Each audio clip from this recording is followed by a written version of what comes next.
So this is Max, and let's have a quick little quiz of whether Max is a mammoth or a mastodon. And so we can't see his teeth, but we do have two other important things we can look at. Notice his head's kind of flat, right? No big knot up here. And then, if we look at Max, his tusks are not overly curved. They're nice, basically straight. So this is my friend Max the mastodon. All right, this is just going to, review that the size of our mastodon versus the size of our mammoth, right? I said mastodons tend to be smaller than that. So with these poor proboscideans, like I said, today we only have two extant varieties, two varieties living today. The last of the ancient ones, the mammoths, let's see, I think the last ones died out something like 5,000 years ago or so on Wrangel Island, I believe. So they hung on for a long time, but unfortunately the mammoths and mastodons are now extinct. Let's go to other big organisms. The cetaceans, whales. So whales and porpoises. And these are descendants of artiodactyls. Like I said, probably related to hippos. And the earliest known ones are about 55 million years ago in the Eocene. And at that time we had this kind of like hoofed aquatic animal. And we end up getting Ambulocetus eventually. And I like Ambulocetus. If we look at the origin of its name, cetus means whale and ambulo means walking. So this guy is the walking whale. And he has front fins and webbed hind legs, and so he could still move on land. And this is what Ambulocetus would have looked like. I don't know, I think this looks like something I could have as a pet. And that's about how big it would be. So not a huge giant whale yet, but definitely something that could be an important marine predator. As time progresses, the whales are going to evolve to better fit the marine environment.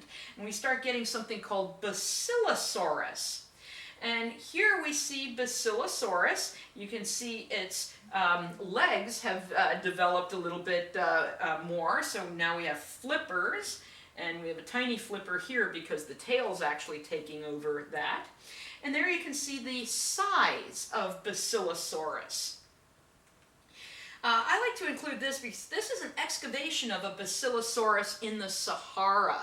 And what this tells us then is that, today it's a vast desert, but back in the middle part of the Cenozoic, this would have been a sea, a nice shallow sea, where these early whales were happily swimming.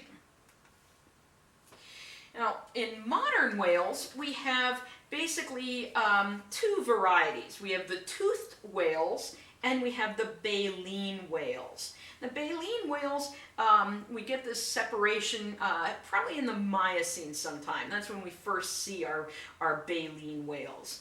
And here's what makes them different. This is a toothed whale, right? You can see all those teeth in that orca right there. This is a baleen whale. This material right here is baleen.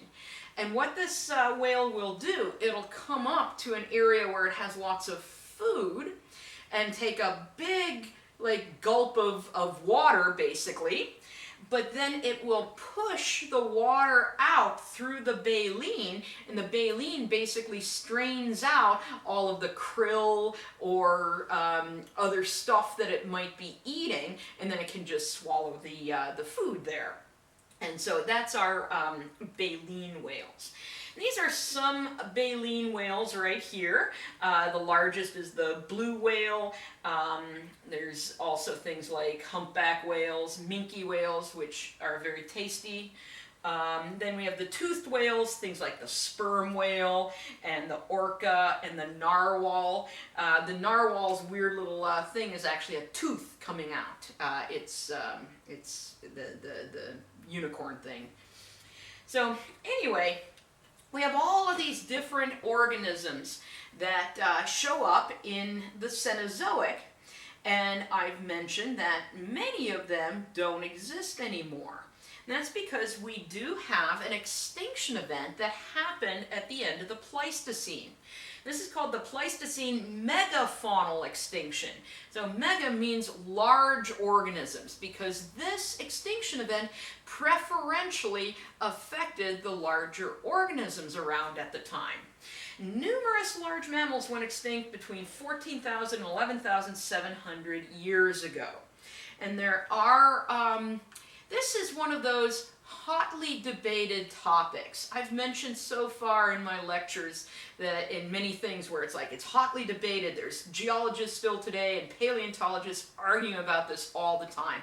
This is another one of those things that is still being discussed and researched today, so we can get a better understanding of it.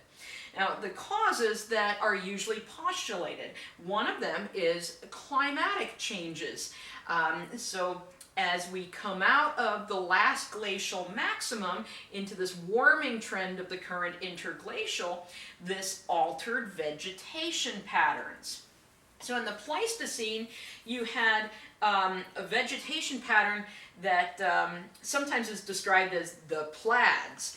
And what this means is you'd have an area of forest, maybe some kind of prairie grasslands, maybe some more forest, maybe a swampy area, and it's kind of all just a pattern there. And as we enter the Holocene into the interglacial, you end up with this more striped pattern kind of according to latitude. So you just have your forest here, a different type of forest, a grassland, and you know, it's sort of these zones that are not as ecologically diverse.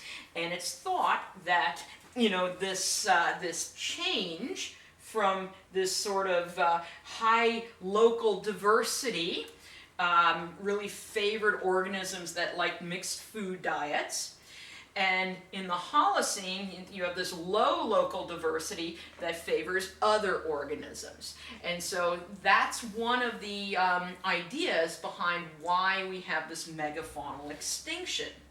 Now, you'll also hear about the human overkill hypothesis, which is humans show up and they just slaughter everything in sight and kill off all of the large organisms. Now, you might occasionally see an argument there is that there was a comet or an asteroid impact at this time.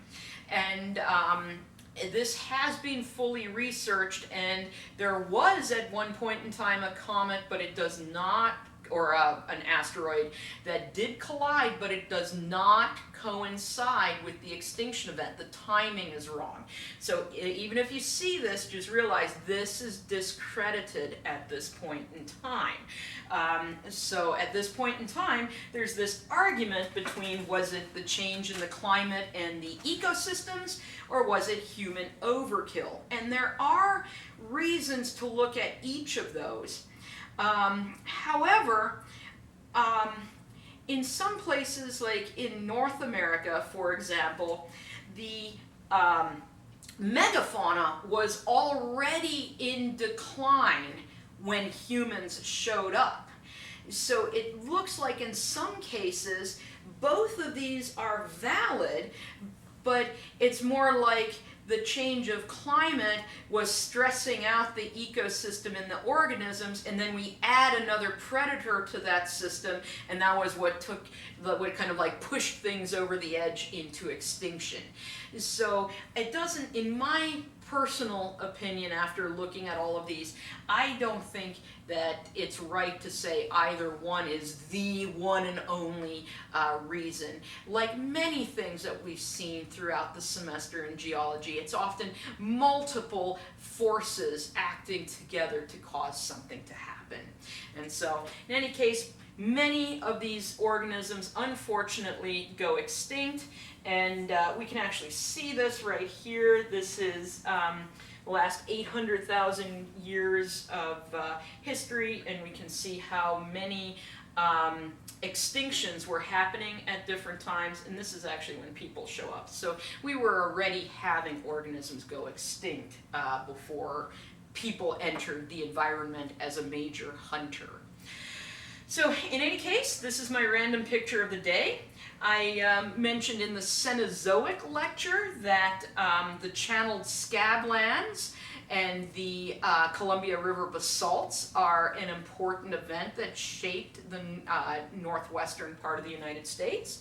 These are some of the lava flows of the Columbia River plateau, and this has been carved out into this canyon that is part of the channeled scablands. Much of that erosion occurred when water was flowing over there, and much of this actually is a dry waterfall. So if we could go back to that flood event, there would be water cascading over that area.